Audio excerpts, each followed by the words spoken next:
ये त्वेतदभ्यसूयन्तः नानुतिष्ठन्ति मे मतम् सर्वज्ञानविमूढांस्तान् विद्धि नष्टान् चेतसः।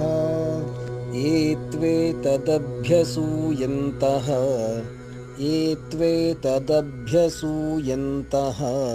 नानुतिष्ठन्ति